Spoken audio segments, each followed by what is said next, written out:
తెలంగాణ రాజకీయాల్లో సరికొత్త అధ్యాయానికి కల్వకుంట్ల కవిత రంగం సిద్ధం చేశారు. అత్యంత పక్కా ఫ్రేమ్వర్క్, వ్యూహాత్మక పబ్లిసిటీతో ఆమె తన కొత్త రాజకీయ ప్రయాణాన్ని ప్రారంభిస్తున్నారు. ఈ నెల 25న మేడ్చల్ వేదికగా జరగనున్న పార్టీ ఆవిర్భావ సభను మునుపెన్నడూ చూడని రీతిలో నిర్వహించేందుకు పార్టీ భారీ ఎత్తున ఏర్పాట్లు జరుగుతున్నాయి. తెలంగాణ వ్యాప్తంగా ఎక్కడ చూసినా కవిత భారీ కటౌట్లు, హోర్డింగులు కనిపించేలా చేస్తున్నారు. నేటి తరం రాజకీయాల్లో పబ్లిసిటీ పవర్ ఎలాంటిదో తెలుసు కాబట్టి అలాగే ముందడుగు వేస్తున్నారు. 5 లక్షల మంది జన సమీకరణ ప్రణాళిక, తన కొత్త పార్టీ అస్తిత్వాన్ని చాటుకోవడానికి కవిత మేడ్చల్ వేదికగా ఆవిర్భావ సభను ఒక ప్రతిష్టాత్మక వేదికగా ఎంచుకున్నారు. గత వారం జరిగిన కేసీఆర్ జగిత్యాల సభ కంటే రెట్టింపు జనాభాను సమీకరించాలని ఆమె లక్ష్యంగా పెట్టుకున్నారు. సుమారు 5 లక్షల మందికి పైగా జనాన్ని సమీకరించేలా నియోజకవర్గాల వారీగా బాధ్యతలు పంపిణీ చేశారు. ఖర్చుకు వెనుకాడకుండా అత్యంత భారీ స్థాయిలో నిర్వహిస్తోన్న ఈ సభ ద్వారా తన రాజకీయ సత్తాను చాటి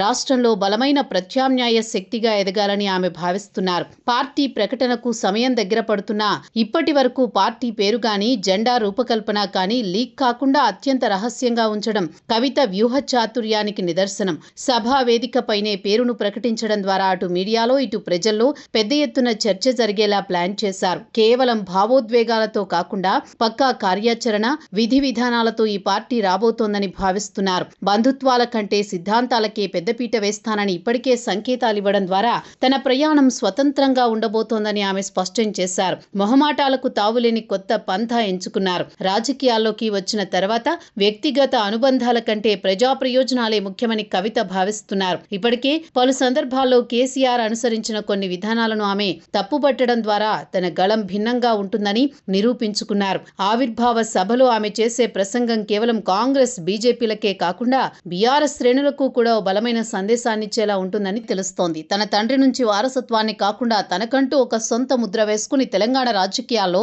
కీలకంగా ఎదగాలనుకుంటున్నారు. ఆమె ప్రయత్నాలు ఏ స్థాయిలో ఫలిస్తాయో చూడాల్సి ఉంది.